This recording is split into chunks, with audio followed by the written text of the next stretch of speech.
Bonsoir à tous, c'est un plaisir de vous retrouver pour votre journal de ce mercredi 4 juin. Voici les principales informations que nous allons développer. L'eau distribuée dans les robinets de la capitale a été baptisée Vai Été Te Papeora no Pap Été, une opération de communication qui vise à valoriser la ressource 100% potable et beaucoup moins chère que l'eau vendue en bouteille. Dimanche, Te Moana Day prévoit un beau programme à la Pointe Vénus de Mahina entre animation sportive et culturelle et sensibilisation à la préservation de l'océan. L'organisation travaille sur le projet depuis plusieurs semaines.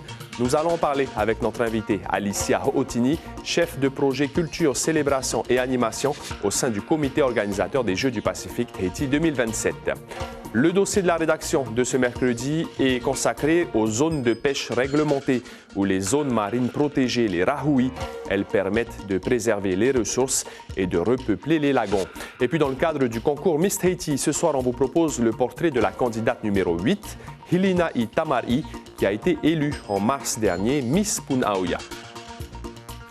Merci d'être avec nous. Vai Été Te Papeora no Pap Été, c'est ainsi qu'a été baptisé l'eau du robinet de la capitale 100% potable. Il s'agit en fait d'une vaste campagne de communication destinée à valoriser la qualité de l'eau à Pap Été, moins chère que l'eau minérale vendue en bouteille et pas forcément moins bonne. Nicolas Suir, Teivaribé.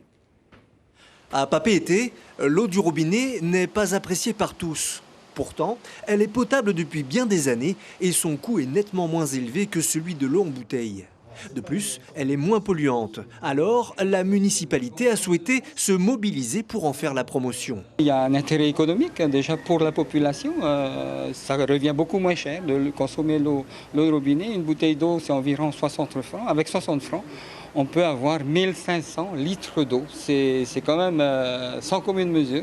Également, on va dire, agir pour notre nous, pour notre environnement. C'est moins de plastique aussi distribué et consommé. La Polynésienne des eaux estime que la consommation d'un foyer de 4 personnes qui ne boit pas l'eau du robinet s'élève à 240 bouteilles par mois. Une pollution qui pourrait être évitée, mais nombreux sont les habitants à trouver qu'elle a un goût chloré. On sent un peu du chlore, c'est vrai. Mais sinon, c'est potable. Moi, c'est bon.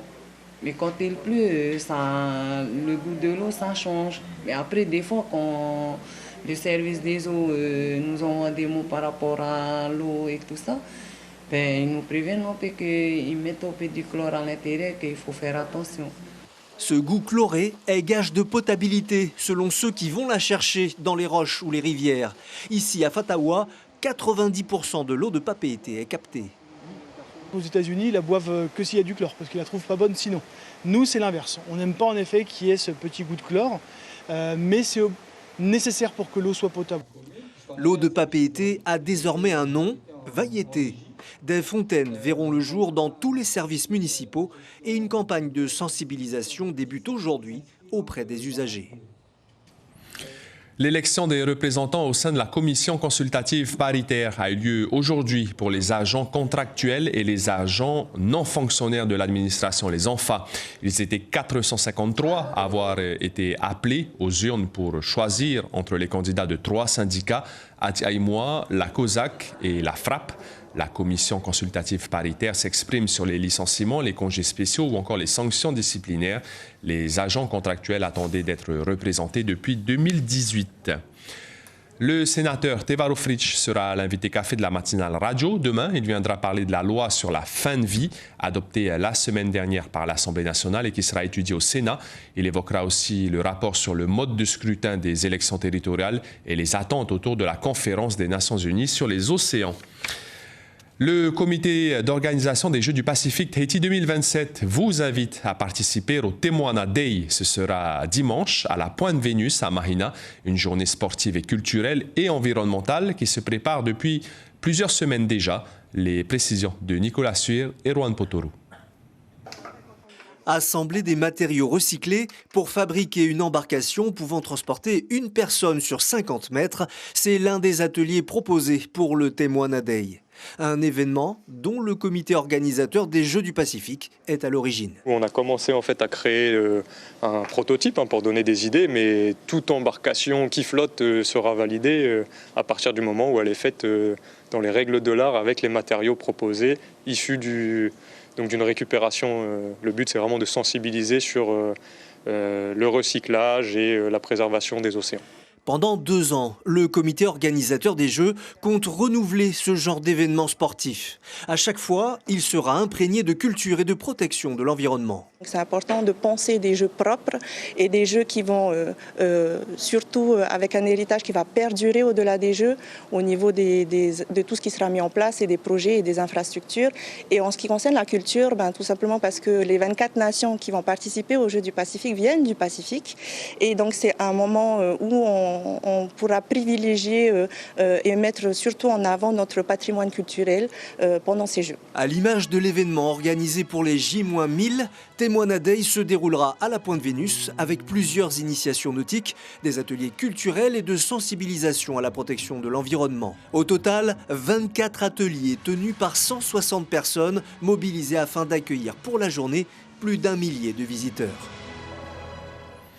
Et avec nous en plateau, Alicia Otini, chef de projet Culture, Célébration et Animation au sein du comité organisateur des Jeux du Pacifique Tahiti 2027. Yorana. Yorana Maruki, Yorana à tous ceux qui nous regardent ce soir. Merci d'avoir accepté notre invitation. Pourquoi organiser cet événement, vous qui êtes aussi en préparation pour les Jeux du Pacifique de 2027, cet événement Temoana Day, donc ce dimanche, pourquoi? Le Temoana Day, tout simplement parce que l'océan, comme on a pu le voir, est une thématique vraiment d'actualité. Donc pour nous, ça faisait du sens de se rallier à cette cause, mais également parce que l'océan, c'est ce qui rassemble les 24 nations qui vont participer aux Jeux du Pacifique, tout simplement. 24 ateliers seront proposés, comme 24 nations donc pour les Jeux du Pacifique. Est-ce que c'est un hasard ou bien c'était voulu? Je pense que c'était voulu, d'une part, de pouvoir faire 24-24, mais au-delà de ça, c'était avec une ambition d'inclure un maximum de personnes, un maximum de fédérations, d'associations et voilà, de différents prestataires qui ont du sens lors de cette soirée. À qui s'adresse cet événement Temoana Day dimanche? Principalement aux familles, mais vraiment à tout le monde. Cette journée est ouverte à tous, gratuite, sur Mahina, et elle commence à partir de 8h. Donc vraiment, tout le monde est invité. Donc le 8 juin, c'est la journée mondiale des océans. Ce dimanche, il y aura donc forcément cette fameuse partie sensibilisation à la protection de l'environnement et donc des océans. Quels aspects seront abordés? Est-ce que vous avez des exemples? Oui, nous allons, à travers nos différents ateliers, nous allons aborder la protection des océans, le rebouturage des coraux, donc la protection des coraux également sera une thématique abordée lors de cette journée. Vous avez aussi des activités nautiques qui seront proposées, je pense au va'a, au kayak, au beach volley et à la lutte sur le sable. Bon, c'est plus sur la plage, ça. Est-ce que ce sera aussi l'occasion pour les fédérations sportives de faire leur promotion? Tout à fait. C'était l'idée vraiment d'inclure les fédérations à participer à cette journée pour promouvoir leur discipline, promouvoir les Jeux du Pacifique au sens large aussi. Vous avez aussi ouvert les inscriptions pour les communes. 40 personnes par commune qui vont bénéficier d'un aller-retour en bus et d'un repas. Comment ont été choisies ces familles? Nous avons fait le tour des communes, donc des 12 communes de Tahiti. Nous avons eu aussi l'ambition d'inclure Moorea, qui malheureusement lors de cet événement ne sera pas parmi nous. Mais nous avons laissé le choix aux communes de choisir les quartiers et les familles qu'elles voulaient amener, parce que nous considérons vraiment que c'est eux qui connaissent le mieux leur population. Donc on est allé les voir, on a étendu l'invitation, mais c'est eux qui ont fait le choix. Vous attendez plus d'1 millier de personnes. Concrètement, comment ça va se passer pour l'accueil du public et est-ce qu'il y aura suffisamment de places de parking aussi à la Pointe Vénus? C'est l'ambition en tout cas que tout le monde puisse venir et trouve vraiment chaussure à son pied.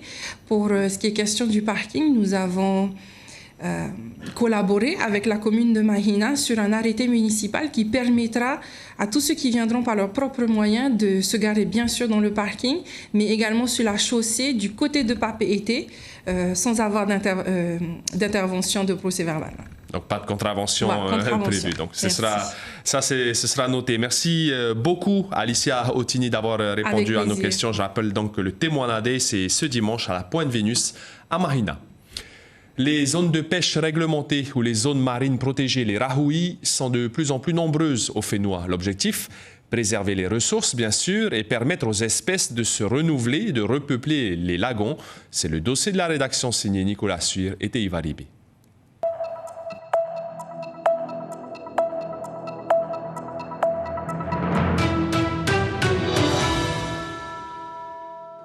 Interdire la pêche pour préserver la ressource, c'est indispensable et c'est le but des bouées jaunes qui délimitent les rahui ou ZPR, traduisez zone de pêche réglementée. L'interdiction des ZPR est définitive alors que celle des rahui est temporaire. À Hitiaotera, le rahui a été mis en place il y a 2 ans seulement. Si je compare à ce que j'ai connu quand j'étais jeune, il y a vachement moins de poissons. Je suis parti plonger sur les patates qu'il y a là. C'est comme assez grand, j'ai vu qu'un seul maïto. Ce constat est fait par tous. D'après un rapport de Te Oranaho, sur l'île de Tahiti, 40% des lagons seraient désormais protégés, dont un tiers interdit à toute pêche. Rares sont les communes à n'avoir pas encore établi de rahui ou ZPR. Les bénéfices de telles mesures ne sont pas systématiques. Mais ce qui est sûr, c'est que la ressource est protégée dans la zone. Parfois, elle s'y développe en abondance. Un phénomène remarqué clairement lors de l'ouverture des rahui de Te Ahupo et Tautira à la presqu'île de Tahiti. On voit que ces 2 rahui semblent bien fonctionner. Les densités de poissons, la biomasse totale et les tailles des poissons sont plus grandes à l'intérieur des rahui qu'à l'extérieur. Donc un signe que ces 2 rahui sont en train de fonctionner, de produire de la biomasse.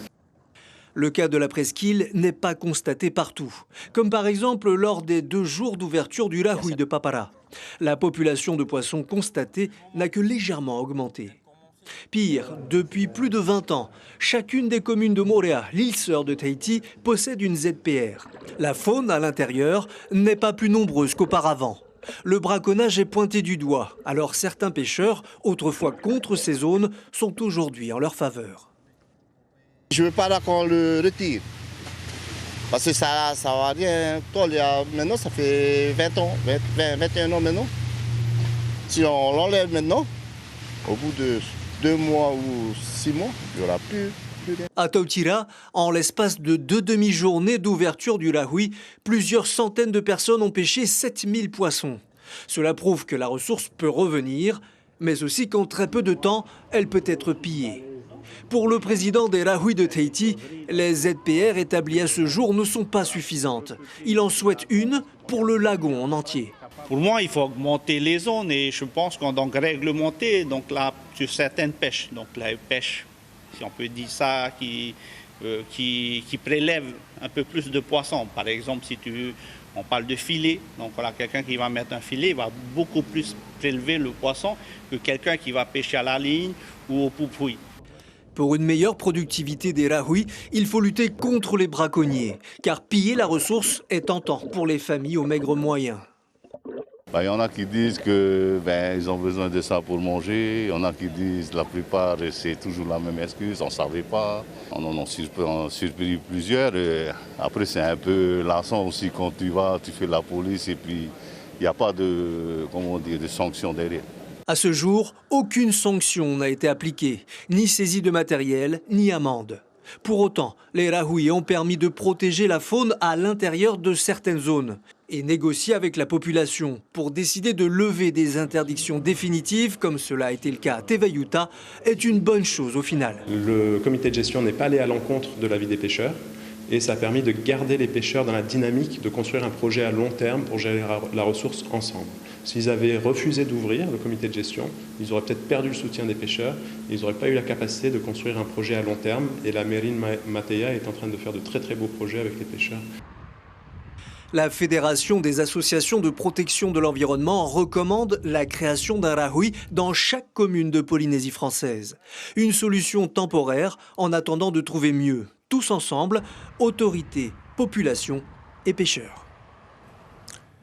6 élèves de Bac Pro du lycée hôtelier Teparepare ont été gratifiés du statut d'élèves sauveteurs secouristes du travail.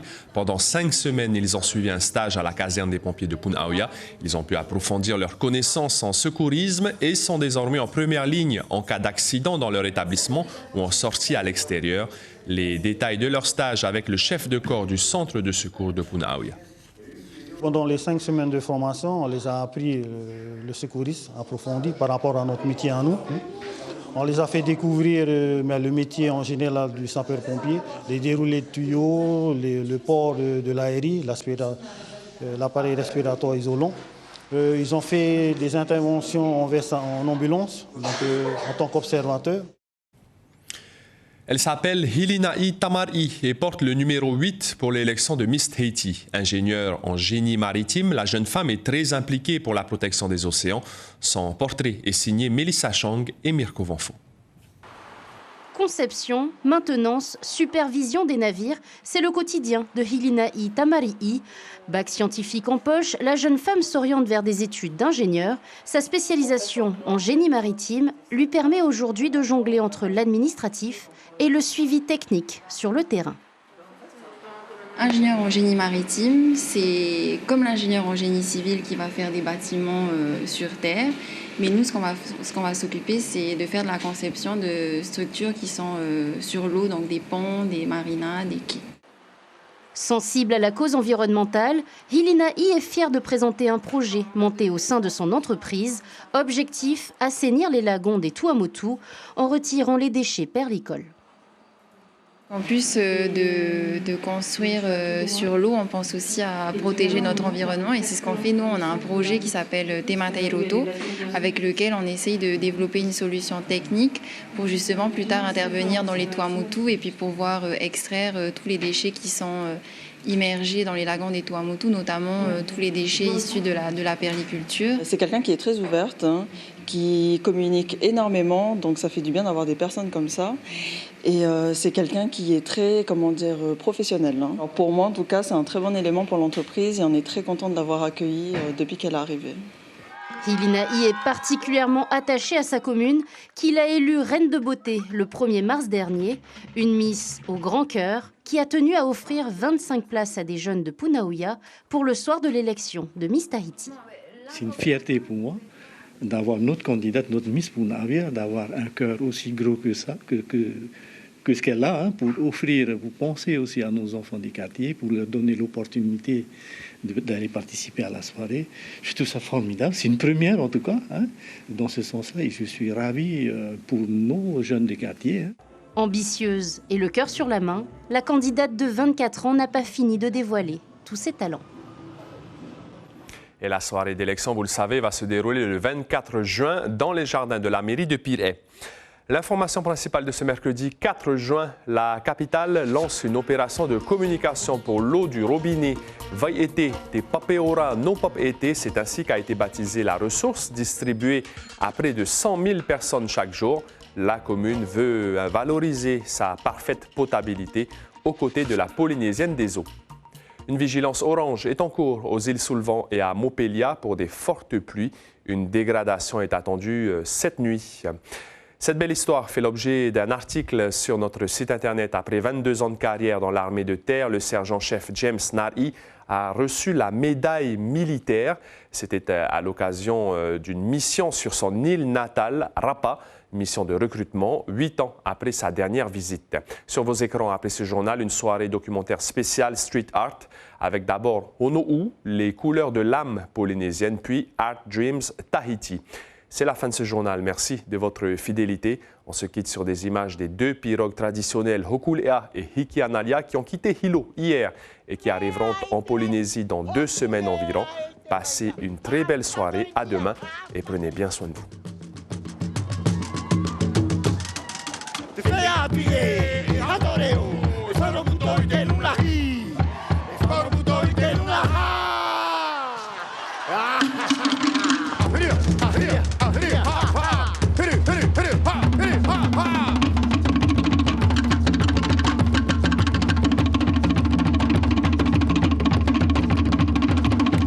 Tamari Fayere! Ah, pito, tamoreo!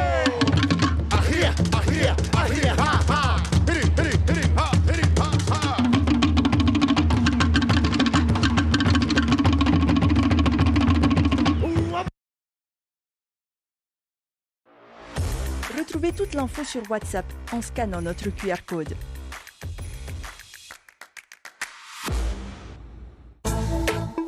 Votre soirée sur la première. 19h25, le street art polynésien au sommet grâce au festival Ono'u, un événement à suivre dans Patitifa. 20h15, street art toujours avec Art Dreams. Les artistes polynésiens embellissent nos rues et nos paysages. 21h15, zoom sur la conférence des Nations Unies sur l'océan. Et si on bougeait les lignes? Patitifa. Art Dreams Tahiti. Outre-mer et si on bougeait les lignes? Bonne soirée sur la première.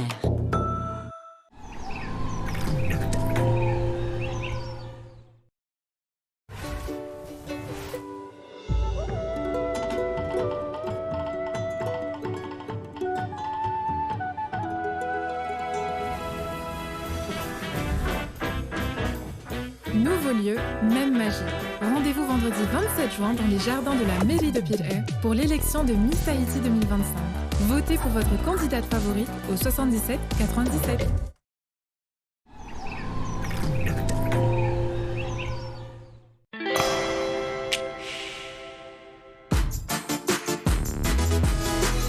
Toyota, partenaire de Miss Tahiti. Vini, partenaire historique de Miss Tahiti. Vini garde la fibre polynésienne. Socredo, partenaire officiel Miss Tahiti, te apenemato te vahineno te finwane. Air New Zealand vous présente votre émission. Avec Air New Zealand, c'est toute l'Asie, toute l'année. Détendez-vous devant votre programme avec les climatiseurs Mitsubishi électriques, distribués par Yuntung. Samedi sur la première, soirée spéciale Miss avec les meilleurs moments du gala Miss Tahiti 2025. Ensuite, direction la mairie de Papeete pour vivre en direct le couronnement de Miss Dragon. Elles sont 6 destins, mais une seule couronne. Samedi à 19h30, soirée charme et élégance avec le gala de Miss Tahiti et à 20h, l'élection de Miss Dragon 2025 en direct sur la première. Demain, charme et élégance sur la première. Émission spéciale Farima Ohi consacrée à l'élection de Miss Dragon. Je me présente, Conan Alizé. Moi, c'est Jade Lofat. Je m'appelle Sanier Saint Irolan. Je suis Miliani Shankita. Je m'appelle Milana Shifat. Je m'appelle Shan Horani. Je suis vraiment heureuse de partager ce plateau avec toi aujourd'hui.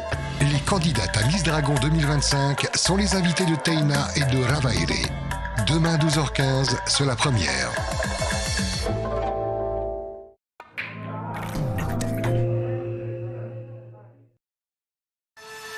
Envie d'une virée shopping? Le SUV Tigo 2 Pro se gare partout. D'une journée entre amis? Le SUV Tigo 5X Pro est toujours partant. Un resto en famille? Avec style, au volant du SUV Tigo 7 Pro bien sûr. Et pour vos week-ends? Dans le spacieux et confortable Tigo 8 Pro hybride, il y a de la place pour tout le monde. En ce moment, profitez de la gamme Tigo Highland Explorer à partir de 2 690 000 francs seulement et repartez avec des billets Air Tahiti offerts. Cherry, fun to drive.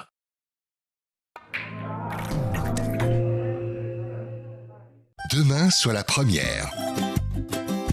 Surtout pour moi, comme je dis, croire en ton projet. Pour moi, tu ne peux que réussir. J'ai de la chance d'avoir beaucoup d'amis et de connaissances qui me soutiennent. Comme on dit, tapia de Paris. Les familles formidables de Polynésie, c'est dans Pauaora. Demain 19h25 sur la première.